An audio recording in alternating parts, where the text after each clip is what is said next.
मालिक की चर्चा, परम पिता परमात्मा की चर्चा जितना इंसान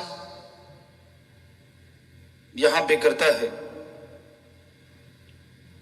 उतनी ही बरकतें, खुशियां उसके यहां डेरा लगा लेती हैं।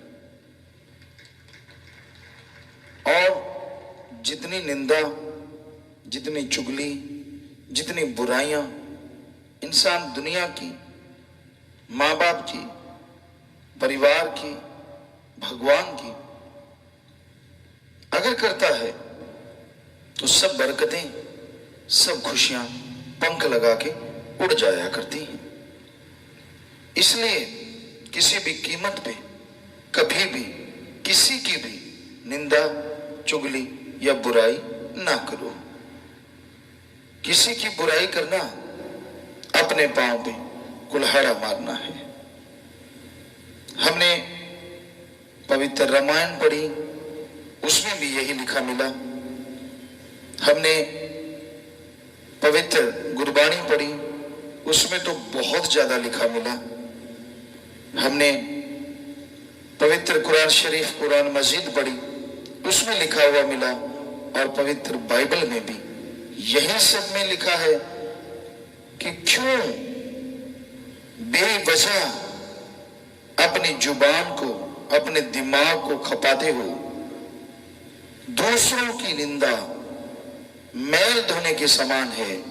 अगर पर निंदा करोगे तो आपके अंदर पाप कर्मों की मैल चढ़ती जाएगी और आप दुखी परेशान जिंदगी में हमेशा रहोगे। जितना टाइम दूसरों की बुराई में लगाते हो, जितना टाइम दूसरों का बुरा देखने में लगाते हो, उससे कहीं आधा टाइम भी अपना भला और अल्लाह वाहिगुरु मालिक की चर्चा में लगा दो। यकीनन आपके जन्मों जन्मों के पाप कर्म पल में कट जाएं और मालिक की खुशियों से आप माला माल हो जाएं। इसलिए कभी किसी को बुरा ना कहो। अपनी बुराइयां हमने आज तक नहीं देखा किसी को गाते हुए। अपनी कमियां नजर क्यों नहीं आती? दूसरों की कमियां नजर कैसे आ जाती हैं? अपने गुण नजर आते हैं, दूसरों के गुण क्यों छुप जाते हैं?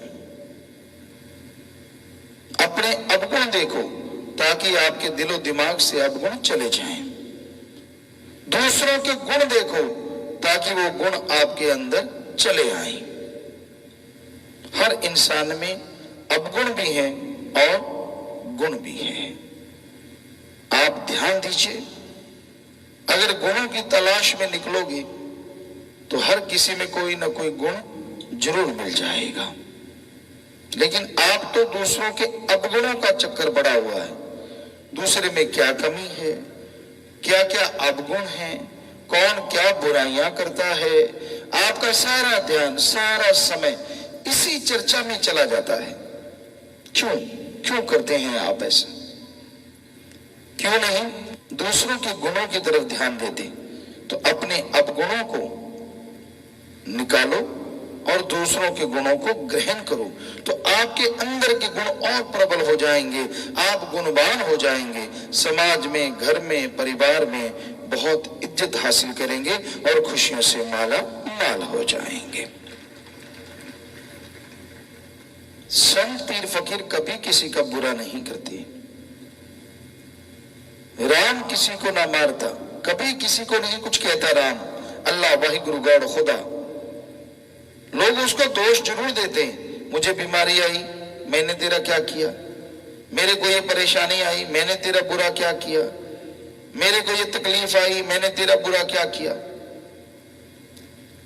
पर अपने आप मर जाते हैं कर कर खोटे काम। इंसान अपने कर्मों की वजह से गिरता है। जब भी गिरता है या दुख पाता है, परेशान होता है, मुश्किलें आती हैं, वो अपने कर्म, अपने संचित कर्म, ये वेद शास्त्र पवित्र ग्रंथों में फरमाया हुआ है कि उनकी वजह से परेशानियां आती हैं। क्या आपने उन परेशानियों को दूर करने के लिए कम से कम आधा पौना घंटा सुबह और इतना ही शाम सुमरन किया क्या? अगर किया है तो हम आपको गारंटी देते हैं पाप कर्म पहाड़ में के कंकर में जरूर बदल जाएंगे। संचित कर्मों को खत्म करने के लिए सबसे जबरदस्त संजीवनी है ओम हरि अल्लाह वाहिगुरु का नाम जपना, और कोई तरीका नहीं। नाम जपने के साथ साथ अगर सेवा कर लो तो संचित कर्म जो पहाड़ से कंकर बनना है उस कंकर का भी पता नहीं चलेगा किधर चला गया, और संचित कर्म जल्दी कट जाएंगे। सेवा में यह ताकत है। दूसरा, सेवा में यह ताकत है कि लगातार सेवा करे और सुमरण पे बैठे ही बैठे तो सुमरण में मन भी एक दिन जरूर रुक जाएगा और मालिक के नूरी स्वरूप के दर्शन जरूर हो जाएंगे। तो तन मन धन से सेवा करो, और सुमरन तो जरूरी है। अगर आप सुमरन नहीं करते, आपका कोई भी भयानक संचित कर्म कभी भी आपको गुमराह कर सकता है। इसलिए सेवा के साथ हर्ज क्या है, हमें बताइए, आपको क्या तकलीफ है? अगर आधा घंटा सुबह और आधा घंटा शाम सुमरन पे बैठ जाएंगे, चलो लेटे लेटे जैसे मर्जी। अगर जाप कर लेंगे तो बताओ क्या हो जाएगा? और बड़े काम है जी, अरे आधे घंटे में तो काम कहीं नीचे ना हो जाए, ये सब बहानेबाजी है। मुझे बड़ा काम है जी, मेरे पास टाइम नहीं जी, सब बकवास। आज वर्ल्ड का, इस संसार का नहीं, सारी त्रिलोकियों का एक भी आदमी ऐसा नहीं, एक भी जीव ऐसा नहीं जिसके लिए घंटा सुबह शाम निकालना मुश्किल हो। ये हम आपको लिखित में गारंटी दे सकते हैं। इससे बड़ी बात और क्या कहें? कोई इंसान ऐसा नहीं है। फिर ये फजूल की बातें हैं। क्यों नहीं टाइम आपके पास? गप मारने के लिए टाइम, खाने के लिए टाइम, सोने के लिए टाइम, रफा हस्त जाने के लिए टाइम, बिजनेस के लिए टाइम, व्यापार के लिए टाइम, दुकानदारी के लिए टाइम, बातें करने के लिए टाइम, झगड़ा करने के लिए टाइम, काम वासना के लिए टाइम, क्रोध लोभ मोह अहंकार के लिए टाइम नहीं। टाइम तो अल्लाह वाहिगुरु और राम के लिए टाइम। क्यों? अगर उसके लिए आप टाइम नहीं देते, कोई पता नहीं मन कब बहक जाए। ये दुनिया दोमट माटी, चिकनी माटी की तरह है, और मन पावर है जो आपको दौड़ाता है। चिकनी मिट्टी पे पानी गिर जाए, जो मन माया डाल देते हैं।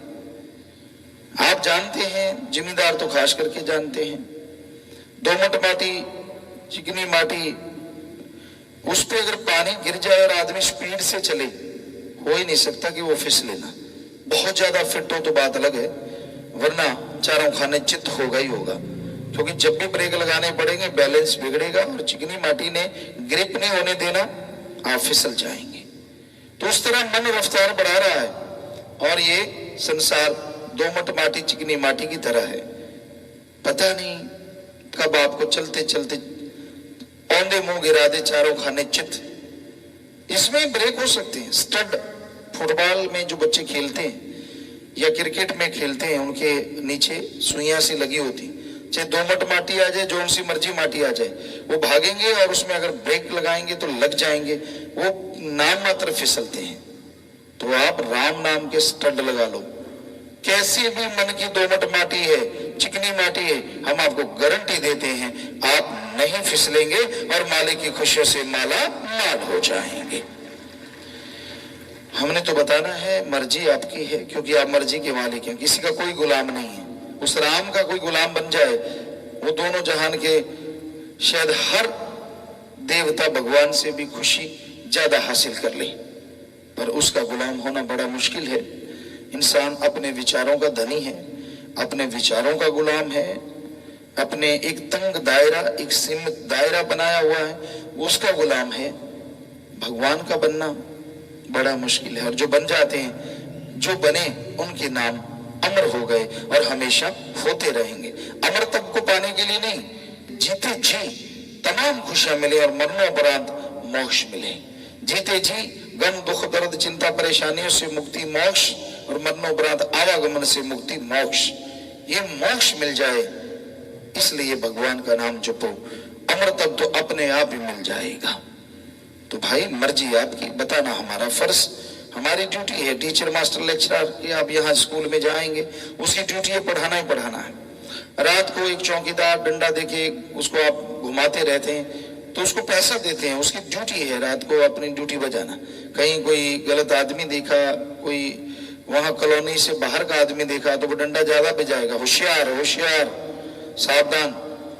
तो समझने वाला समझ जाए तो आदमी अपनी चोरी से बच जाए। तो संत पीर फकीर एक फकीर की तरह, हम तो आपको उस चौकीदार की तरह समझाते हैं।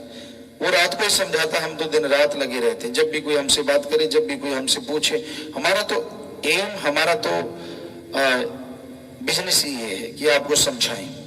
आगे आपकी मर्जी।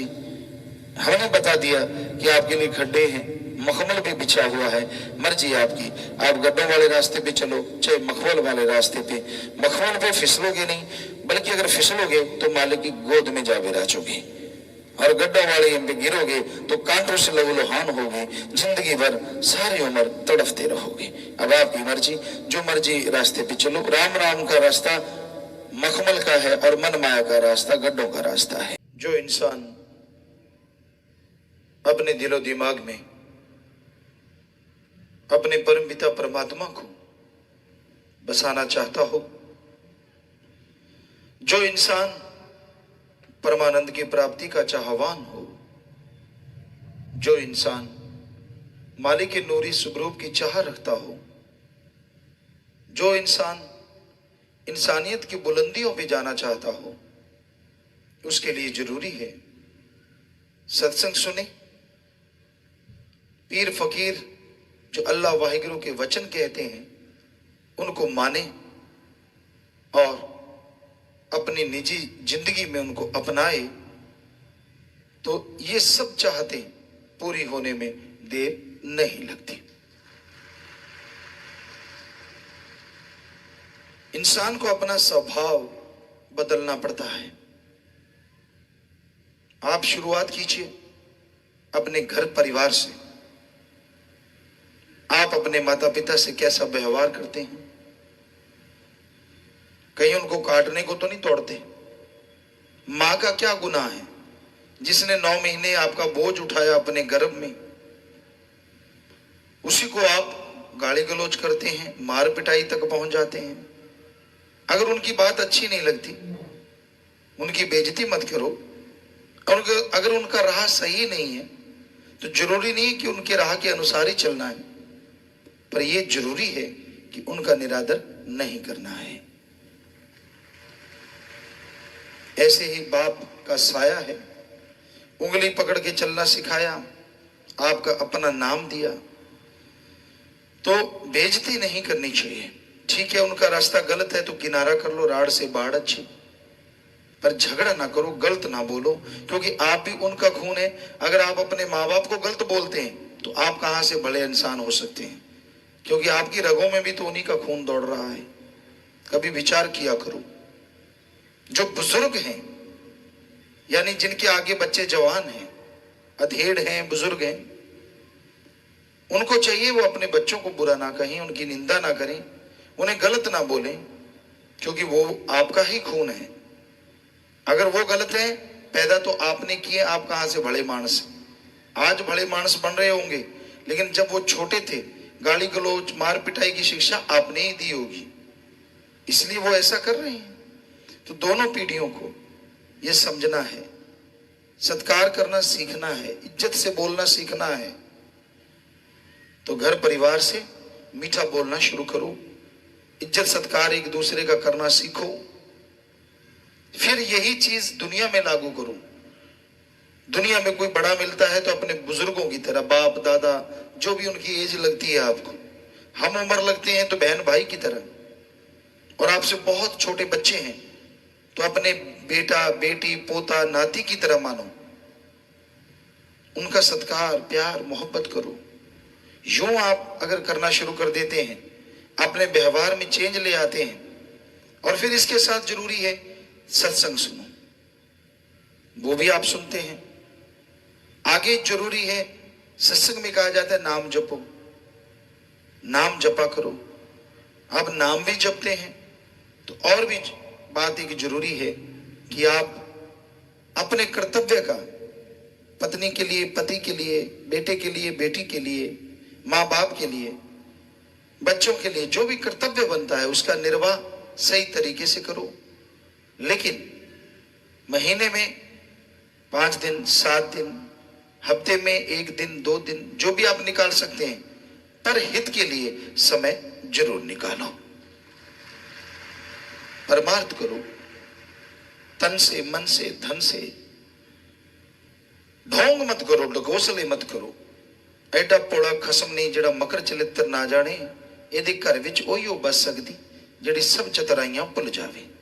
वो भगवान अल्लाह वाहिगुरु हर पल, हर जगह, हर समय रहता है। बताओ आप उससे कैसे बचोगे? आपको एक बात सुनाया करते हैं कि एक पीर था, कोई भी उसके यहां जाता, बहुत पहले की बात, तो उसे गुरुमंत्र कलमा देता ही देता था, पर वो पहचान जरूर करता था अच्छा कौन इसके लायक है, कौन इसके नहीं लायक। अब एक बार 2 लोग पहुंच गए उसके पास। दोनों कहें जी हमने आपसे गुरुमंत्र लेना है, नाम दीक्षा लेनी है। पीर ने निगाह मारी, एक काबिल एक नाकाबिल। अब जब तक साबित नहीं होता, परीक्षा नहीं लेते, तो पता कैसे चलेगा? तो उनके पास 2 बटेर थे। कहने लगे ये लो बटेर, यहां कोई भी ना देख रहा हो, जरा सा गर्दन दबा के इनको बेहोश करके ले आओ। कहने लगे जी ठीक है। दोनों ने बटेर लिए, चले गए। एक गया झाड़ियों के पीछे, इधर उधर देखा, कोई भी नहीं है। थोड़ा गर्दन दबाया, बटेर बेहोश हो गया। कहता लो जी आपका बटेर। कहता अच्छा, बड़ा जल्दी लौट आया। कहता जी बस झाड़ियों में गया, कोई था ही नहीं, जंगलात है, तो मैंने इसका गला दबा दिया, बेहोश हो गया। कहता अच्छा। कहता हाँ जी कोई नहीं था। कहते ठीक है। वो बटेर वहां रख दिया, ठीक हो गया। थोड़ी देर बाद बेहोशी से होश में आ गया। दूसरा आदमी जो गया हुआ था वो लौटा नहीं, काफी देर बाद लौटा। बटेर बिल्कुल तंदुरुस्त, बेहोश किया ही नहीं। पीर के चरणों में रख दिया, लो जी अपना बटेर और मुझे करो माफ। कहने लगा क्यों, बेहोश क्यों नहीं किया? कहने लगा जी मैंने दूर दूर तक निगाह मारी, कहीं कोई नहीं था। फिर कहता मैं ऐसे बटेर को सामने लाके गला दबाने लगा, वो मुझे देख रहा था, मैं उसे देख रहा था, इसका मतलब कोई तो था। फिर मैंने उसकी गर्दन दूसरी तरफ घुमाई, बटेर की गर्दन दबाना चाहा। ओ मुझे याद आया, अल्लाह वाहिगुरु ओम हरि, वो तो हर जगह है, वो तो मुझे हर जगह देख रहा है। ऐसी तो कोई जगह ही नहीं यहां मुझे ना देख रहा हो। तो मैंने इसलिए आपका बटेर वापस कर दिया कि कोई ना कोई देख रहा है, इसका मतलब मालिक तो हर जगह देख रहा है, तो इसलिए मुझे क्षमा कीजिए। तो उस पीर ने उस आदमी को गले लगाया, और जिसने बटेर को बेहोश किया था वो काबिल नहीं था, उसको भेज दिया कि पहले काबिल बन, फिर तुझे नाम मिलेगा, और उसको नाम दे दिया। तो आज का युग भी ऐसा ही है। आज बहुत सारे लोग बटेर को बाहर जाते बेहोश कर लाते हैं, बिना बेहोश के तो कोई लाता ही नहीं। यहां से निकलने की देर है, हमारे उठने की देर है, पटाखेबाजी शुरू हो जाती है। फिर कहते खुशियां नहीं मिलती, खुशियां मिलेंगी क्या? सत्संग के एरिया में आके गलत सोच भी बुरी बात है, और गलत जरा से भी हरकत आपके पता नहीं कितने जन्मों की भक्ति को खत्म कर सकती है सत्संग के एरिया में। और आप बटेर को बिल्कुल मार ही देते हैं, बेहोश करते ही नहीं। यहां दिखते हैं सादे सीधे सिंपल, ये वो फला, यूं लगता है यार ये तो अभी टपका है, ऐसा तो भक्त पैदा ही नहीं हुआ। यहां से निकलने की देर है, फिर देखो क्या क्या गुल खिलाते हैं आप, पर कच्चे उड़ा देते हैं पीर फकीरों के बचनों। तरक्की नहीं मिली मुझे, मैं तो मेहनत करता हूँ। लोगों को भी लगता है यार ये आदमी तो बहुत मेहनत करता है, ये तो यार बहुत मशक्कत करता है, इसको सफलता क्यों नहीं मिलती? खाक मिलेगी। पीर फकीर को जो हर जगह मानता है कि पीर फकीर ने बोला है अल्लाह वाहिगुरु राम तो हर जगह गॉड है, जो ये बात को मान लेगा और वैसा ही रहेगा जैसा पीर फकीर के सामने रहता है, नेकी भलाई। जैसे आप अब सत्संग सारे सुन रहे हैं, यूं अगर एक सुई गिरा देना तो उसकी आवाज आएगी। मजा तब है जब आप अपनी लाइफ में जाते हैं तब भी पीर फकीर के वचन यूं ही दिलो दिमाग में गूंजते रहें और आप कोई बुरा कर्म ना करें। हम गारंटी देते हैं सबको नूरी स्वरूप के दर्शन ऐसे हो जाए, ऐसे चुटकियों में। लेकिन आपको तो देर होती है, जब तक आए नहीं तब तो कैसा था, किधर था, कौन था, क्या था। इधर शब्दवाणी चल रही है, बीच में कुछ लोग ऐसे बैठे होते हैं जो दे तेरे की, दे तेरे की, दे तेरे की, वो कहते हैं हम पढ़ के खड़े हुए हैं। इधर बहनों का ये हाल, वो कैसी थी, फलानी कैसी थी, वो किधर गई थी, ये जगह इसलिए। यहां चुपचाप बेपरवाही के वचन है। जो ग्रंथों में से शब्द पढ़े जाते हैं वो वचन है। कोई नहीं पढ़ता फिर भी वो बोल रहा है तो उसकी भी खुशी मिलती है। पर वचनों की तो कहने क्या है, वो तो सत्संग है। तो इसलिए ध्यान से सुना करो और अपने जीवन में देखा करो कहां क्या कमी है, फिर मिलेगी खुशियां। तो भाई बटेर को बेहोश नहीं करना है, उसको जिंदा रखना है, उसको मारना नहीं है। जैसा आप यहाँ भगत जी बने बैठे हैं वैसे समाज में भी भगत जी बना करो। वहां लारे ना टपकाया करो काम वासना, क्रोध, लोभ, मोह, अहंकार में, मन माया में।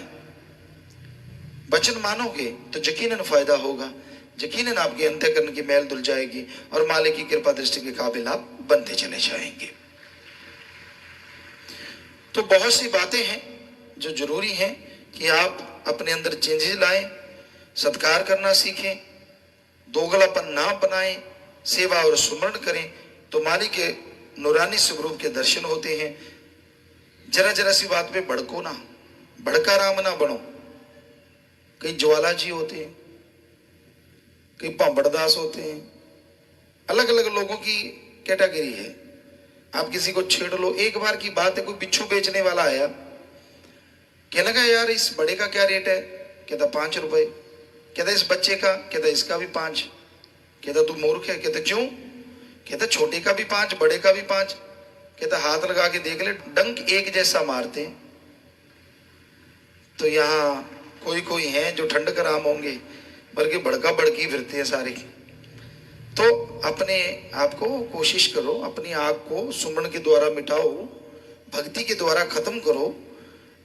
ये नहीं आप किसी को यूं कोणी लगी, मेरे कोणी लगा दी, वो बात गई जब बाथरूम में, एक बाथरूम में 20-20 लोग आ गए थे और भगवान की मूर्ति क्या, भगवान साक्षात वहां प्रकट हो गए थे। आज वाले तो कहते मेरा बाथरूम बाद में लॉक, तू चल निकल बाहर, चाहे बेचारे के लूज मोशन से कपड़े खराब हो जाएं, मेरा तो मेरा ही है। बता तू क्या वहां घर चूल्हा डालेगा जो भोजन बनाएगा वहां बैठ के? बस पागलपन, इतनी बुद्धि है। कहां वो भगत थे जिन्होंने एक में इतने लोगों, बात तो 2-4 मिनट की, 10 मिनट की भी आजकल वाले आधा घंटा लगा लेते होंगे जब आप बाथरूम जाते हैं, टॉयलेट जाते हैं। पर बस दुनिया में अलग अलग तरह की बातें होती रहती हैं। कोई लड़ता है राजा महाराजाओं जमीन जायदाद के लिए, कोई राजपाट के लिए, और कई ऐसी होते हैं कि मेरी कोणी क्यों लगा दी, इसकी लड़ते रहते हैं। बाद में आंखें दिखाते कोणी लगाई थी, वो बेचारा सोचते यार कहाँ इस बला के पास बैठ गए, पंगा ही ले लिया। अब हिलते जुलते कोणी तो लगी जाती है बाई चांस। तो सहन करना सीखो, फिर है आप भगत, फिर है मालिक के प्यारे।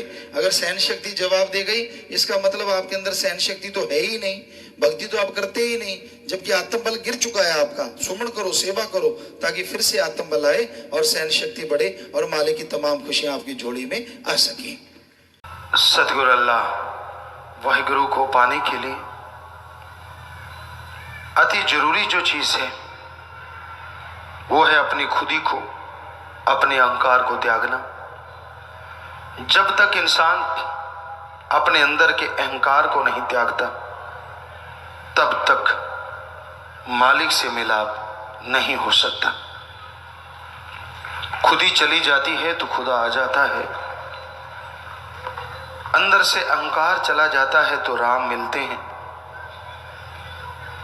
पर अहंकार अपने आप नहीं जाता। सेवा और सुमरन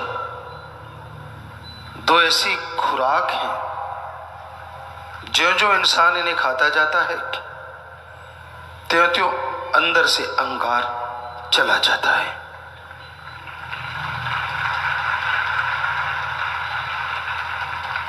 उसी तरह इंसान को यह जरूरी है कि वो मालिक की भक्ति इबादत करे ताकि अंदर का अहंकार चला जाए।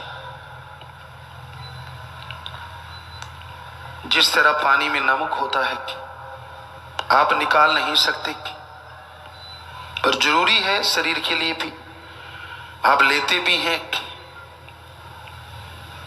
पर लोग क्या करते हैं, पानी को अलग कर लेते हैं और उसमें से पानी सूर्य के प्रकाश से, गर्मी से उड़ता जाता है और नमक नीचे रहता जाता है।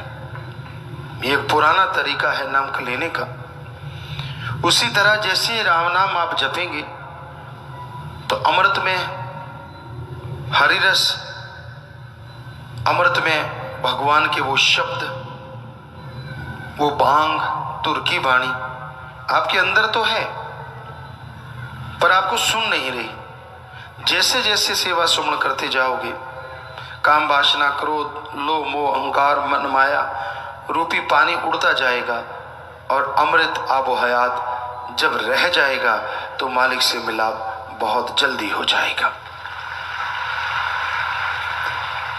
तो इसलिए हर इंसान को चाहिए कि वो परमपिता परमात्मा का नाम जपे, उसकी भक्ति इबादत करे, उसके नाम से जुड़े, तभी दया में रहमत के लायक बन सकता है। तो अपने अंत्यकरण को उसकी दया में रहमत के लायक बनाओ, अपने अंत्यकरण को उसकी खुशियों के काबिल बनाओ ताकि अंत्यकरण साफ हो जाए, आप पाक पवित्र हो जाएं और मालिक के दर्श दीदार आपको हो सके। ये मत सोचो कि आपने बहुत सुमन कर लिया, नाम लिया, नाम के बाद कैलकुलेट करो आप कितना कितना सुमन करते रहे हो। आपको पता चल जाएगा आधा आधा घंटा, घंटा घंटा। टाइमिंग वो होती है जिसमें आपने सुमरण किया, टाइमिंग वो नहीं होती जब से नाम लिया। मान लीजिए आपने 50 साल पहले नाम लिया और 50 घंटे सुमरण नहीं किया, और एक ने 50 दिन पहले नाम लिया और उसने 25 दिन सुमरण कर लिया। बताइए अब किसको आगे माना जाए? ठीक है, आप सत्संग सुनी, उसका फल आपको मिला, पर अगर आपने अमल किया तो ना, 50 साल में 50 घंटे सुमरण किया, ये कोई अमल थोड़ा ही ना है। ठीक है, आपकी आत्मा के खाते में सत्संग का फल जुड़ा, लेकिन उसने सत्संग भी सुनी और 25 दिन सुमरण भी कर लिया तो वो नेचुरली आगे निकलेगा। तो सुमरण के हिसाब किताब में सुमरण जितना किया वो टाइम काउंट होता है। आपने आधा घंटा सुमरण किया, आज तक मैं सुमरण किया है, आज तक क्या मतलब? आधा घंटा सुमरण किया, सच बोलो ना, आज का मतलब हो गया 12 घंटे सुमरण किया है। 12 घंटे कर लो, कलयुग में पता नहीं क्या से क्या हो जाए। होता है, जिन्होंने किया उनको रिजल्ट मिला है, पर हर कोई नहीं कर सकता। 12-12, 24-24 घंटे करने वाले भी हैं। आपके मन में कहीं हो कि ऐसे नहीं होंगे, हैं ऐसे जिन्होंने किया और मालिक की सब खुशियों को हासिल कर लिया। ऐसी पदवी हासिल करते हैं जिसके लोग कामना रखते हैं, तमन्ना रखते हैं, पर उसके लिए सुमरन, दृढ़ यकीन, दुनिया, सारी दुनिया एक पासे मेरा मालिक प्यारा, एक पासे सदगुरु प्यारा, एक पासे इतना दृढ़ यकीन हो, सारी उंगलियां उठती हैं उसकी तरफ, ये, लेकिन उसका इतना दृढ़ यकीन होता है कि नहीं, कोई परवाह नहीं, मेरा मालिक मेरा ही है। तो जाके वो पदवी मिलती है दोनों जहां में, यहां वहां। इसके लिए सुमरन, ये नहीं मरगी चिड़ी जीगी चिड़ी, यानी थोड़ी देर खुश हो एक बढ़िया, और अगर कभी गुरु ने थोड़ा सा कह दिया कि ये नहीं ये करना था, तूने ऐसे क्यों किया, बस हो गई छुट्टी। केड़े गुरु यार, छड़ केड़ा सतगुरु यार, नहीं, ये तो फिर वो वाली बात है ना, आपका मन जब मर्जी हावी जब मर्जी डाउन, ये गलत है। एक रस दृढ़ यकीन के साथ आगे बढ़ते जाओ कि हाँ सदगुरु पे दृढ़ यकीन है तो है, चाहे कोई भगवान भी खड़ा हो जाए। जैसे सहजो भाई ने कहा था, किसी ने कहा भगवान बात करना चाहता है तो वो हंस पड़ी, कहते नहीं, कहते हैं भक्ति किसके लिए करती है, कहते सदगुरु के लिए। सदगुरु ने किसका बताया, भगवान का। अरे वो बात करना चाहता है, कहती भगवान ने अगर बात करनी है ना सतगुरु बन के आ जाए, बात कर लूंगी, क्योंकि मेरा भगवान तो मेरा सतगुरु है। कहने से नहीं, वास्तव में ऐसा दृढ़ यकीन हो आदमी के कहीं अड़चन आ जाए, इम्पॉसिबल, कल्पना भी नहीं हो सकती, अड़चन तो आनी दूर की बात। तो यकीन दृढ़ होना बहुत जरूरी होता है, और वो होता है सेवा और सुमरन से। थोड़ी सेवा कर ली, सुमरण कर लिया, चुगली निंदा करके फट्टी साफ कर ली, बुराइयां कर करके फट्टी साफ कर ली, गलत सोच गलत बोल बोल के फट्टी साफ कर ली, तो मजा नहीं ना, बराबर ही होता रहता है हिसाब किताब। शुक्र है कि सुमरण करते हो, सेवा करते हो, जो कर्म भोगने थे उससे बच जाते हो, बस इतना है, वरना कर्म भोगने पड़ते हैं। फिर चिल्लाते हो, याद करो पीर फकीर तो कब से कहते आ रहे हैं, सदियां हो गई कि सुमरण किया करो भाई, सत्संग सुना करो भाई, सेवा किया करो भाई, चुगली निंदा छोड़ दो भाई, मत करो निंदा, मत करो चुगली, राम नाम जपा करो, अपने काम से मतलब रखो, सबका भला करो। सबका भला नहीं कर सकते तो किसी का बुरा कम से कम ना करो। ये जुबान के जो जख्म होते हैं ना, ये कभी भरा नहीं करते। मीठा बोलो। आदमी आपसे नहीं मिलना चाहता, दूर है, फिर भी मिलने आएगा और आपको नमस्कार बुला के जाएगा, क्योंकि आप प्यार से बोलते हो, आप मोहब्बत करते हो। कड़वा बोलते हो, गलत बोलते हो, सामने खड़े हो, आदमी पीठ घुमा के निकल जाएगा, यार इसका क्या पता, मुर्दा बोले खप्पड़ पाड़े। एक कहावत बनी है पंजाबी दी कि जब भी कई लोग ऐसे बोलते हैं, उनका ना सोचना ना कुछ दिमाग से काम लेना, तो गलत बोल देना, कड़वा बोल देना, आदमी कहते हैं तलवार का जख्म बढ़ जाता है, पर जो आपने बोला है ना उसका जख्म नहीं भरता।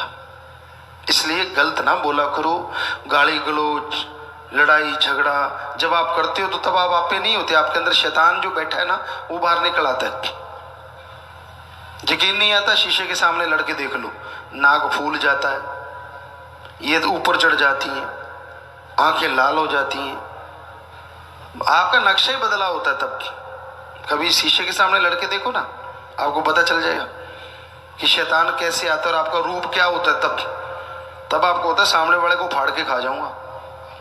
तो ये गलत।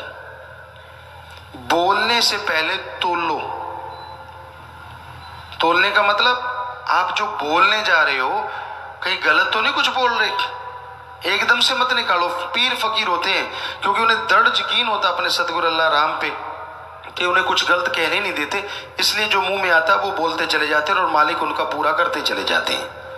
उनसे मुकाबला थोड़े ना होता। उनका तो दिन रात सुमरण नहीं, मालिक से जुड़ा रहता है नाता और दर्श दीदार होते रहते हैं। उनका मुकाबला नहीं होता। वो बोले, काम धंधा करें, सोए खाएं, कुछ करें, लेकिन उनकी तार अंदर वो दर्श दीदार से कभी टूटती ही नहीं। तो आप कैसे मुकाबला कर सकते हैं? इसलिए यह जरूरी है कि बोलने से पहले तोलो, किसी को गलत ना बोलो, कभी गलत काम ना करो, सब धर्मों का सत्कार करो, सबसे प्यार करो, सबसे मोहब्बत करो। यही सिखाया शाह मस्तान जी, शास्त्राम जी दाता ने, और वही सिखा रहे हैं।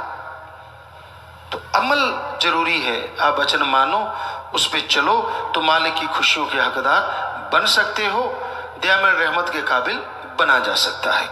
परम पिता परमेश्वर और रहमो करम का दाता हर समय दयामय रहमत बरसाता है। उसका काम सब जीवों पे मूसलाधार रहमो करम बरसाना है। वो बरसाता रहता है, ये अलग बात है। जैसा बर्तन वैसी ही उसकी रहमत उसमें आया करती है। उदाहरण के तौर पे जैसे बरसात होती है, किसी के पास 200 ml का गिलास है, किसी के पास 500 ml का, कोई 1 लीटर, कोई 2 लीटर, वैसी उसमें बरसात आ जाया करती है। उसी तरह इंसान की जैसी भावना होती है, जैसी श्रद्धा होती है, वैसा ही उसको मिलता है। जैसे ख्यालों का स्वामी जैसी भावना रखता है, वैसा ही वो मालिक से हासिल कर लेता है। और जब इंसान को दुख दर्द परेशानियां झेलनी पड़ती हैं, तब वो रोता चिल्लाता है, तब परेशान होता है, अपने कर्मों की तरफ ध्यान ना देके फिर भी भगवान को उल्हाने देता है, जो कि बिल्कुल ही गलत है। इंसान के अपने अपने कर्म हैं। जैसे कर्मों की खेती बोओगे, वैसी एक दिन फसल काटनी होगी। बबुल का पेड़ लगाने से उस पे आम नहीं होते। उसी तरह कर्म जैसे करोगे वैसा भरना होगा एक दिन। इसलिए बुरे कर्म ना करो।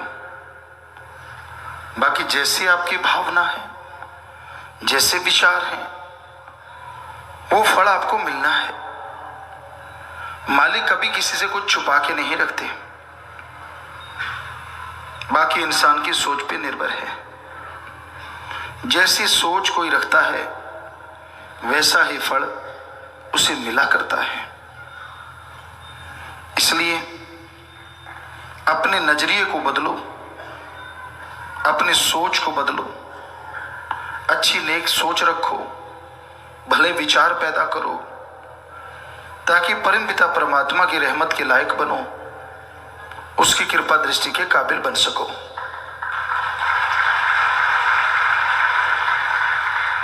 और जब इंसान मालिक से बेधड़क मांगता है, तो मालिक भी बेखौफ उसे बख्श देता है। इतनी खुशियां बख्शता है कि उसने सोचा होता है, पर यह नहीं सोचा होता कि वाकई ये खुशियां मिल जाएंगी। बिन मांगे मोती मिले और मांगे मिले ना भीख। एक टाइम होता है, एक समय होता है जब वो इच्छा पूरी होनी होती है। और इंसान की जब इच्छाएं पूर्ण होने लगती हैं, तो फिर वो सोचता ही रह जाता है। उसका दामन, उसकी झोलियां छोटी रह जाती हैं और खुशियों की मूसलाधार बरसात बरसती चली जाती है। वो माला माल होता चला जाता। इंसान को जो मिला वो सोच से परे मिला, और जो मिलेगा वो भी सोच से परे मिलेगा। बस सुमरन करो, बचनों पे रहो, ये अति जरूरी है। जितना सुमरण करते हो, बचनों पे रहते हो, उतनी ही खुशियां ज्यादा मिलती हैं। कभी किसी का बुरा ना सोचो, कभी बुरा करो ना। मालिक कभी किसी का बुरा नहीं किया करते। उन्होंने तो क्या करना है। उसके संत पीर फकीर भी कभी किसी का बुरा सोचते नहीं। करना तो बहुत दूर की बात होती है। जो मांगे ठाकुर अपने से सोई सोई देवे। आपकी भावना शुद्ध हो, कायदे से मांगा जाए, तो वो मालिक, वो अल्लाह, वो वाहिगुरु राम सब कुछ बख्श देता है। किसी चीज की कमी नहीं आने देता। इसलिए शुद्ध भावना से उस मालिक से मांगते रहो। संभव हो तो मालिक से मालिक को ही मांगो, तो वो जरूर मिलेगा। तो इंसान की जैसी सोच होती है, जैसे ख्याल होते हैं, उसको वैसा ही मिला करता है। मालिक की बनाई औलाद की सेवा करो, यकीनन आपकी झोलियां भरेंगी। जैसा दर्पण में चेहरा देखोगे वैसा नजर आएगा। हंसते मुस्कुराते हुए आप देखते हो तो खुद को खुशी आती है कि यार बहुत अच्छा लग रहा हूं। अगर 4:40 बजे हुए मुंह लटका हुआ है तो नेचुरली आपको लगेगा आपका रंग खराब हो गया, आपका मुंह लटका हुआ है। वो तो आपका मूड है, आपका खराब है। उसी तरह संत पीर फकीर के सामने जब कोई जी बैठता है, ठीक है, इंसान को गम होते हैं, दुख होते हैं, परेशानियां होती हैं, तरह तरह की चलती रहती हैं। ये तो जीवन है और जीवन कर्म भूमि पे चलता है और कर्म भूमि में तरह तरह के कर्म इंसान को भोगने ही पड़ते हैं। लेकिन वही शीशे वाली बात है, जैसी भावना लेके बैठोगे, मुंह लटका हुआ है, मरे मरे से लगोगे तो नेचुरली वैसा ही लगता रहता है। और अगर खुशी की भावना में कि हाँ भाई मालिक हमें खुशियां बख्शेंगे, हम तो उस मालिक की औलाद हैं, सदगुरु मौला की औलाद है, हम क्यों गमगीन हो, तो मालिक शायद कभी गमगीन होने ही ना दे, क्या पता। कई लोगों को हमने आजमाया है, हमारे सामने आएंगे तो ज्यादा मुंह लटका लेते हैं, उनको लगता है कि ऐसा करने से ज्यादा प्रभाव होगा और ज्यादा। फकीर का काम तो दुआ करना है। अब जैसा आपका चेहरा वैसे दरगाह में भेज देना कि मालिक ये ले, और मालिक जानता है कि आप वाकई अभी अभी ऐसे किए बैठे हो, आगे पीछे तो हमेशा घोड़े की तरह गधे की तरह हिंगते ही रहती हो, हंसते रहती हो, ऐसा कोई बात ही नहीं है। तो कई लोगों का, सभी ऐसे नहीं होते, पर कईयों को हमने देखा, आजमाया है, हमारे सामने कुछ और जैसे पीर फकीर की निगाह हटी कुछ और। तो ये बड़ी अजीबोगरीब दुनिया है, किस किस का क्या क्या बताएं आपको। तो इंसान को कभी गमगीन नहीं होना चाहिए, इंसान के कर्मों की बात होती है, कर्म कट जाया करते हैं, सुमन कर लो, सेवा करो, अपनी कमियां नजर नहीं आती, मालिक की कमियां इंसान गिनाता रहता है। तो अपनी कमियां जिस दिन आपको नजर आएंगी, सुमन कीजिए, सेवा कीजिए, वो निकलती जाएंगी, और मालिक के नूरी स्वरूप के जब दर्शन हो जाएंगे या मालिक को आप जब पा जाएंगे तो बेइंतहा खुशियों से लबरेज हो जाएंगे, माला माल हो जाएंगे। हमारा काम तो बताना है, किसी को बुरा कहना नहीं है, जो सच होता है वो फकीर बता देते हैं। अब सुन के उसको मान ले तो खुशियां है, ना माने तो अपने कर्मों का बोझ उठा के दुखी होता रहता है। इसलिए मानो जरूर, अमल करो, सुमन करो, सेवा करो, सबका भला मांगा करो, ताकि मालिक आपका भला करें और आप खुशियों से माला माल हो सके। सत्संग जीव सच्चे दिल से सुने, उस पे अमल करे तो जन्म जन्मों के पाप कर्म कट जाते हैं। सत्संग यहां अल्लाह वाहिगुरु मालिक की चर्चा होती हो, यहां पे परम पिता परमात्मा के बारे में रीत बताई जाए और कुरीत से रोका जाए, उसी का नाम सच्चा सत्संग है।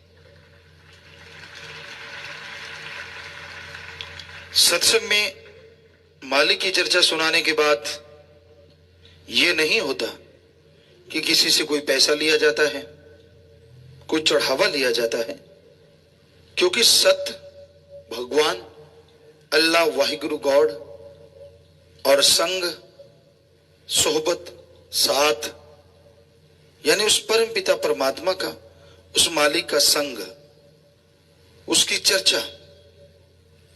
और अगर बदले में पैसा ले लिया तो वो तो फिर सौदेबाजी हो गई, सत्संग ना हुआ। सत्संग इंसान सच्चे दिल से सुने, सुन के अमल कर ले, जन्मों जन्मों की मैल उतर जाती है और अल्लाह वाहिगुरु मालिक की दया में रहमत के काबिल इंसान बनता चला जाता है।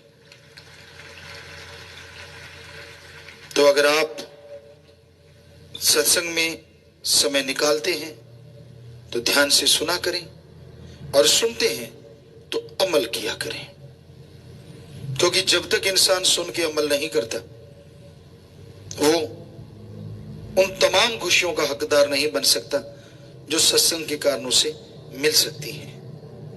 सत्संग में वो ज्ञान मिलता है जो इंसान ने कभी सोचा नहीं होता। आप फुर्सत में बैठे, समय निकाल लें, 5 मिनट 10 मिनट मालिक को याद करें और फिर सोचें आप में कौन सी कमियां हैं, कौन सी अच्छाइयां हैं, कौन से गुण हैं और कौन से अवगुण हैं। सत्संग में आओगे तो पता चलेगा गुण अवगुण का, तभी आप विचार कर पाएंगे। और जब आप विचारेंगे देखेंगे कि अवगुण ज्यादा है या गुण है तो इतराओ ना, अवगुण है तो अपनाओ ना। जितने भी अवगुण आपको लगे कि आपके अंदर हैं उन्हें निकाल डालो। हम कई बार बात सुनाया करते हैं, इंसान जो अपने अंदर देखता है वो चला जाता है, और जो दूसरों के अंदर देखता है वो खुद के अंदर आ जाया करता है। इसलिए अपने अंदर देखो अवगुण, जाके चले जाएं वो, जो देखोगे वो चला जाएगा। अगर गुण देखोगे तो खुद के गुण चले जाएंगे। इसलिए अपने अंदर देखो अवगुण कि भाई ये कमियां हैं, ये बुरी आदत है, ये मेरे में गलत विचार हैं या गलत सोच है, तो वो चले जाएंगे धीरे धीरे। दूसरों में देखो गुण, क्योंकि दूसरों के गुण देखोगे तो वो आपके अंदर आने, जो दूसरों में देखोगे तो नेचुरली आप गुणवान बनते चले जाओगे। एक भक्त एक साधु कैसा होना चाहिए?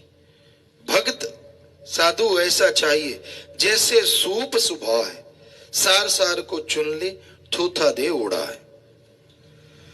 छाछ होती है घरों में, छाछ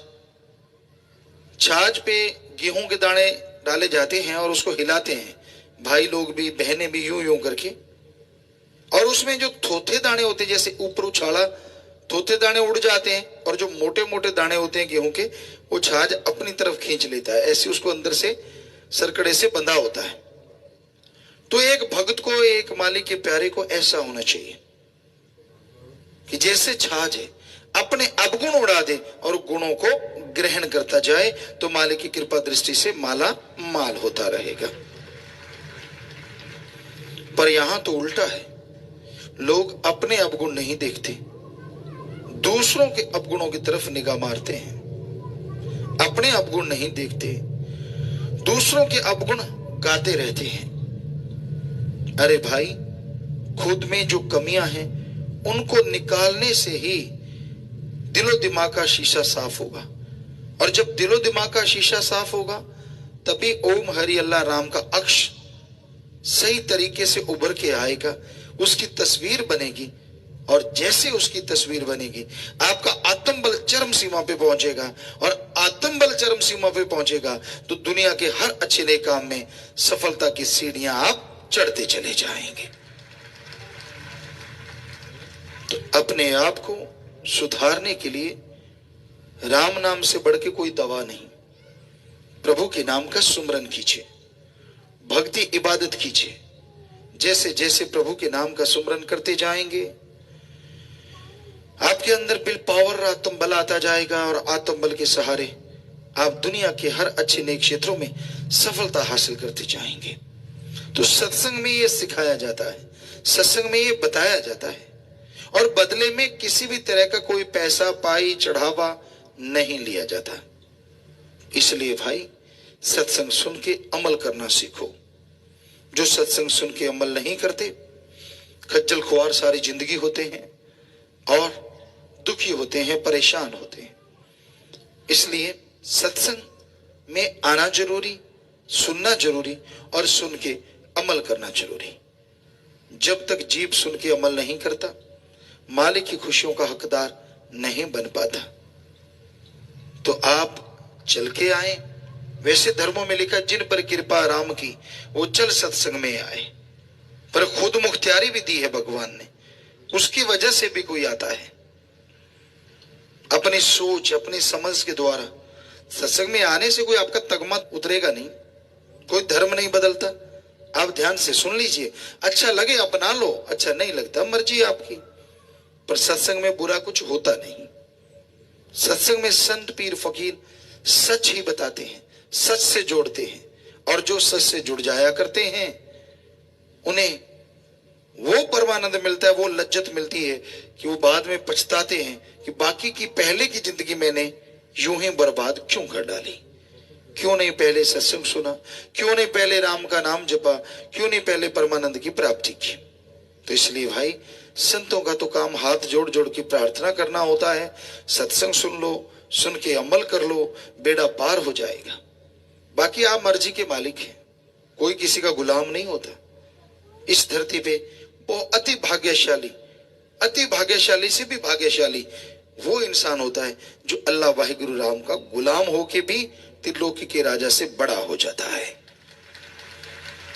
क्योंकि राम अल्लाह मालिक का गुलाम होना ऐसे फख्र की बात होती है कि वो अपने अंदर की तमाम कमियां, तमाम बुराइयां छोड़ देता है और मालिक की दिया में रहमत के काबिल बन जाता है, यानी बेगमपुर का बादशाह बन जाता है। कोई गम नहीं रहता, कोई चिंता नहीं, कोई टेंशन नहीं, कोई परेशानी नहीं, कोई रोग नहीं।